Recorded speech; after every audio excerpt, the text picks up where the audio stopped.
Hello, and welcome to our roundtable where we will explain why we think that with books we can change the world. My name is Silvia, and I'm here with Elisabetta and Michele, and we are all authors working for Tomolo Edigio Edizioni. Tomolo Edigio Edizioni is an independent publishing house based in Italy and focusing on children's literature. They publish children's illustrated books and kids' books. Each book is personally selected by Viviana Sgorbini and her team, and all these books that are published by Tomolo Edigio Edizioni are chosen because they carry important social messages. They teach children how to deal with important social issues, how to cope with difficulties, how to respect the environment, as is the case of our books, which we are going to present later. And now I would like to give floor to my colleagues, Elisabetta and Michele, so that we can hear what they have to tell us. Okay. Hi, I'm Elisabetta Violani, and I'd like to talk to you about storie magiche per ragazzi in gamba. That is to say, magical stories for smart boys and girls by Tomolo Edigio Editions Italy. The topic of these stories is to teach the respect of our planet Earth. At the moment, human beings have no respect of planet Earth and are destroying it with pollution, deforestation, and wars. So, these tales are addressed to young people who represent the future of mankind. The book is illustrated and has a particular graphics.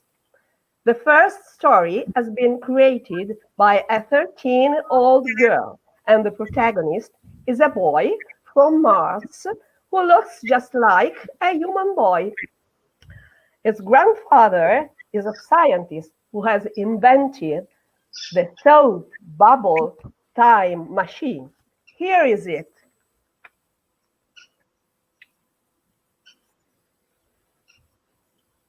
Here is it. This is a drawing by the young author. The guy and his grandpa used the time machine to reach the planet Earth in the year 2500, when the planet still had forests, trees, and flowers. After their journey, they have to return to Mars just because they live on Mars. Human beings had to leave the planet Earth, because they had destroyed it. Now the planet is a desert with no forests, no trees, no animals. So it's a dystopic story. The boy and his grandfather would like to convince human beings who live on Mars to use the time machine in order to see the planet before its destruction, to see its beauty that they don't know. In this way, they could prevent the destruction of the planet and save it. There are many other stories in the book. For example, the tale of a colored little zebra who has problems to live with zebras with black and white stripes. And at the end, an happy end, she marries a black and white zebra, and they have two babies, a little beautiful colored zebra and a little beautiful black and white striped zebra. Then, for instance, there is the story of a white dog who meets strange animals with two legs, who lives in an awful enclosure. Then there is the story of a pink parrot who is abandoned by his father because he is not green as the other parrots of his group, and who lives many adventures. So you can find many characters in the book, but all stories want to underline the importance of peace, tolerance, respect for nature and all living beings, also those who are different from the others. The world is colored, and its variety is its treasure and its beauty. Now, I thank you for your attention with all my heart, and I hope you will enjoy our Storie magiche per ragazzi in gamba by Tomolo Editions Italy. Thank you very much indeed. Thanks, Elisabetta. Sommaruga. Okay, I'm Michele Sommaruga. I am a story writer, but I am also an engineer, so I have this double role, I will say. And my knowledge of engineer probably is adding something also on the story. I've written these 2 books. This is the first one, Listen This Story, Ascolta questa storia in Italian. And the second one is a dog who is eating the Moises, il cane mangiatopi.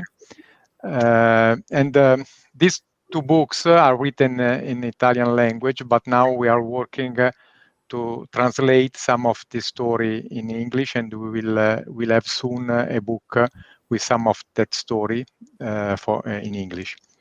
I'm thinking that my story are, let me say, giving a small contribute to improve the world. I will say, for sure we cannot do miracle, but what I'm thinking that from educational perspective are something that can contribute.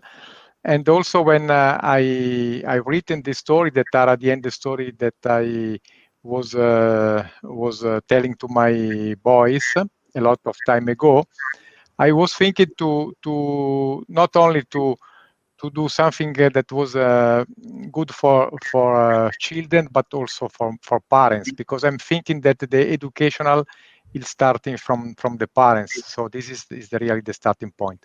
And just to give you an example, this story are done in the way that the idea is to, I don't know, the idea is to capture the attention, like this story of Giovanni, the fish, the sick fish, to take attention with some situation, some strange situation, something that could be a paradox, like the case of this fish that is sick, against the fact that typically the fish are not sick.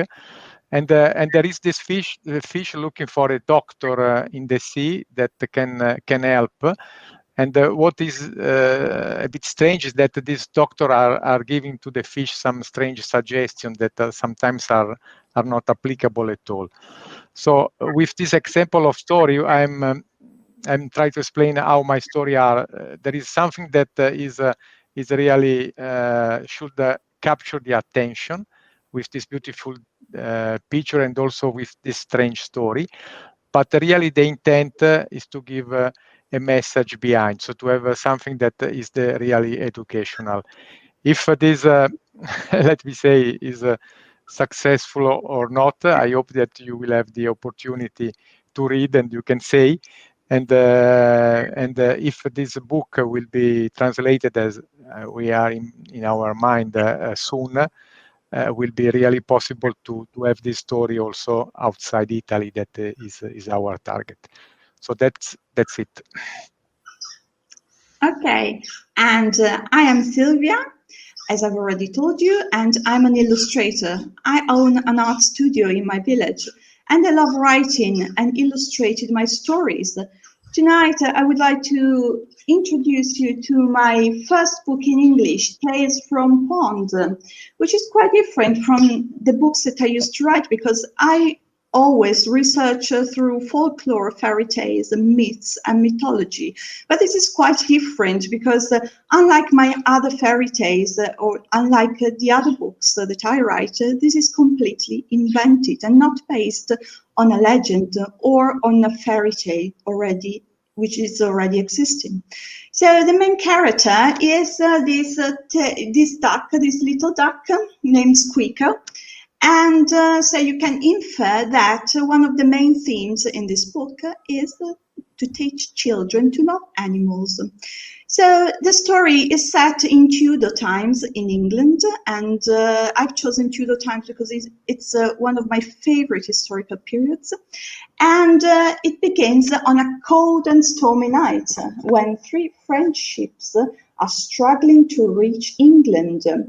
The ships are loaded with precious gifts, including this poor duck, which is going to be cooked because the French king would like to give a present to the English queen and would like her to taste France's most famous dish, which is the canard à l'orange.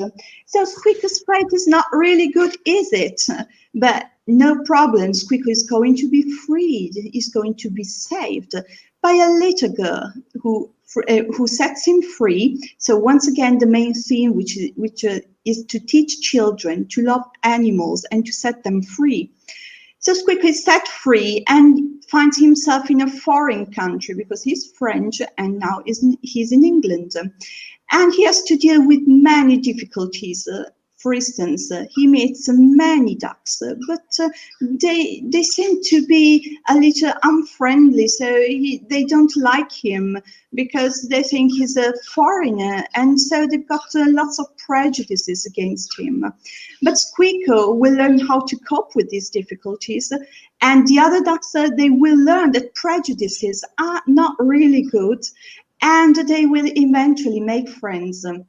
So this is a book about courage, friendship, a book that teaches children that prejudices are not really good, a book that teaches children to love animals and to respect them. So it's a book, we can say, on hope for a better future, a book that teaches children how to develop their own personality and how to be themselves, how to find their way through life. And so that is it. I hope you have enjoyed your stay with us. And I will quote a sentence of one of my favorite Italian writers, who is Gianni Rodari. So he said, I think fairy tales, both old ones and new ones, can help to educate the mind. I hope you have enjoyed your stay with us. I hope you have understood why we think that children's books are a very important means to change the world. Thanks again for your attention. Thanks to Elisabetta, sorry, I'm sorry. Viviana is our editor. Viviana is our editor. Right. Thanks to Elisabetta and Michele, and see you next time. Bye. Thank you. Bye. Bye-bye. Bye. Bye. Bye.